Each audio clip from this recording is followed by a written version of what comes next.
Pemerintah Desa Ringin Pitu, Kecamatan Kedungwaru, Tulungagung menggelar sarasehan napak tilas adekipun Desa Ringin Pitu di Balai Desa setempat pada hari Sabtu 3 Desember 2022. Kegiatan sarasehan dihadiri Kepala Desa Suwito beserta perangkat, perwakilan Disbudpar, para sesepuh desa, beberapa narasumber, sejarawan dan arkeolog Dr. Dwi Cahyono M. Hum, abdi dalam Keraton Yogyakarta Agus Utomo, dan tamu undangan lainnya. Kepala Desa Ringin Pitu Suwito dalam sambutannya menyampaikan terima kasih atas kehadiran semua pihak dalam sarasehan napak tilas adekipun Desa Ringin Pitu. Terima kasih juga disampaikan kepada para sesepuh desa, beberapa narasumber dan semua penggiat budaya.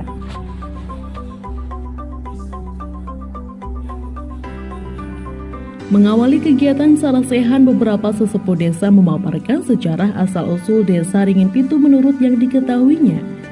Sesepuh desa yang lain juga menyampaikan sejarah Desa Ringin Pitu mulai dari masa pemerintahan kepala desa yang pertama hingga kepala desa yang terakhir. Sementara sejarawan dan arkeolog Dr. Dwi Cahyono dari Universitas Negeri Malang menjelaskan secara detail sejarah munculnya nama Ringin Pitu yang dimulai ditemukan prasasti Waringin Pitu di Desa Surondakan, Kabupaten Trenggalek. Dijelaskan bahwa prasasti tersebut muncul di era Bre Tumapel Dyah Kertawijaya dengan gelar Wijayapara Kramawardhana. Dalam prasasti juga teridentifikasi sebuah perdikan Dharma Raja Sakusumapura, sebuah pengukuhan status tanah sebagai perdikan kerajaan atau Raja Dharma yang diiringi perintah 14 orang raja daerah dan ditanda oleh 3 orang Rakrian Katrini atau 3 orang menteri penting. Lebih lanjut dijelaskan, perdikan ditetapkan dengan suatu piagam kerajaan yang berisi penetapan kedudukan atau perdikan Dharma Waringin Pitu menjadi perdikan kerajaan dengan nama Raja Sakusumapura yang dibubuhi cap lencana Kertawijaya Raja Majapahit ke-7. Lebih lanjut, Sabta Parwa II tahun 1962, luas tanah perdikan yang tertera dalam prasasti tersebut berdasar pada 4 penjuru mata angin dengan batas-batas sebagai berikut. Sebelah timur berbatasan dengan Kamolagen, sebelah tenggara berbatasan dengan Tumang. Nama Tumang ini kerap muncul alias sering disebut sebagai batas. Karena itu nampaknya wilayah Tumang ini cukup luas. Dari Tumang menuju arah barat hingga Kalimusan, ke arah tenggara lagi sampai Klagen, menuju arah barat daya sampai ke Biron, ke barat laut hingga Sarba, menuju arah timur hingga Sadang, ke arah timur lagi berbatasan dengan Asiran. Di sini juga disebut nama Bajalangu, batas perdikan Waringin Pitu, darinya berada 218 depa arah barat laut. Dari nama-nama batas Waringin Pitu, sebagian nama-nama kuno dan telah teridentifikasi. Ada nama Bajalangu sekarang menjadi Boyolangu yang kini termasuk salah satu kecamatan di wilayah Kabupaten Tulungagung. Penemuan prasasti tersebut dikuatkan oleh pengakuan salah satu penggiat budaya Sunu Paryono asal Trenggalek, menyampaikan bahwa memang benar telah ditemukan prasasti yang isinya penetapan atau pengukuhan daerah Waringin Pitu sebagai Dharma perdikan kerajaan bernama Raja Sakusumapura. Abdi dalam Ngayogyakarta Agus Utomo mengatakan, kalau kita kembali ke sejarah, mulai zaman kerajaan hingga kemerdekaan, yang paling baku adalah bagaimana kita merumuskan hal-hal yang terbaik bagi masyarakat Ringin Pitu, terutama para pemuda untuk ikut andarbeni atau memiliki budaya yang adiluhung. Masyarakat Ringin Pitu, terutama para generasi muda pun, supados semakin ikut andarbeni Desa Ringin Pitu, baik dari segi sejarah, budaya, kreativitas, kemudian bisa memacu meningkatkan nilai ekonomi masyarakatnya. Nek kula teng Gunung Bukit sampun gadah gunung. Teng mriki sampun gadah prasasti Waringin Sabta nggih. Nggih napa nggih. Nah, pripun caranipun supados prasasti Waringin Sabta ingkang sampun kawedhar wonten ngajeng menika mangke diterjemahkan dalam bahasa yang bisa diterima anak muda sekarang.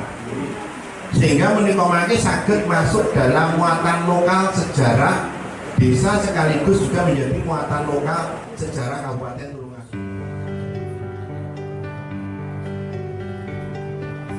Di akhir kegiatan, Kepala Desa Suwito menyampaikan bahwa sarasehan ini digelar dengan tujuan menjawab pertanyaan masyarakat berkaitan dengan sejarah berdirinya Desa Ringin Pitu. Budi Pelandang ini untuk melacak daripada mungkin apa yang menjadi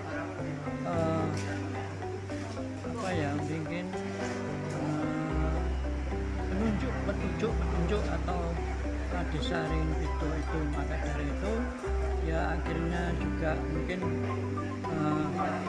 bertanya-tanya kepada teman-teman atau sharing kepada teman-teman, akhirnya dia juga menemukan prasasti, menemukan patung yang ada di Ringin Pitu, akhirnya juga dilacak juga sampai ke Trenggalek terdapat prasasti Ringin Pitu yang berada di Desa Suroredakan, ya.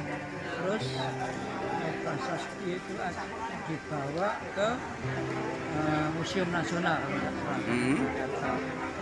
itu mungkin sudah satu persatu atau mungkin sebagian kecil sudah kita bisa musyawarahkan, maka hari ini kita mengadakan sarasehan.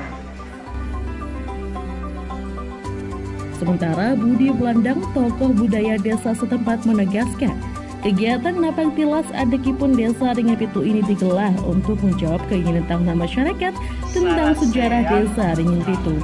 Napak Tilas Adekipun Desa Ringin Pitu ini sebenarnya menjawab pertanyaan atau keingintahuan masyarakat khususnya dari masyarakat pada umumnya. Karena Ringin Pitu ini di Tulungagung sangat berbeda.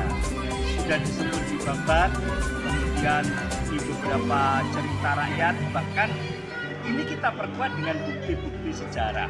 Maka kita hadirkan sejarawan, arkeolog yang tingkat nasional, dan ternyata bisa ditemukan bahwa Desa Ringin Pitu itu ada sesuai dengan prasasti Ringin Pitu, prasasti Paringin Pitu yang ditemukan di daerah Surondakan Trenggalek pada tahun 1936. Prasasti itu sendiri dibuat pada era kerajaan Mojopahit, yaitu Raja Kertajasa yang berkuasa pada tahun 1447. Di situ disebutkan bahwa Ringin Pitu tanggal lahirnya adalah tanggal 22 November 1447, dan itu adalah hari jadi Desa Ringin Pitu. Kita tetapkan dan kita semangati bersama pakar dan masyarakat. Dan itu ke depan tidak ada pertanyaan lagi, dan ini menjadi pencerahan, kecuali nanti ditemukan bukti-bukti baru atau ada temuan-temuan baru bahwa Ringin Pitu ada yang lebih tua lagi sejarahnya.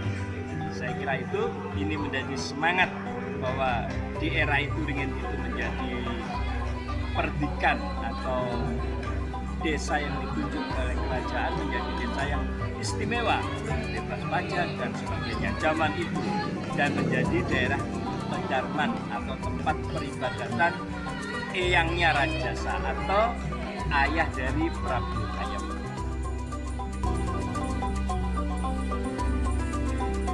Kepala Desa berharap setelah digelar sarasehan ini segera ada kesimpulan untuk penetapan hari jadi lahirnya Desa Ringin Pitu.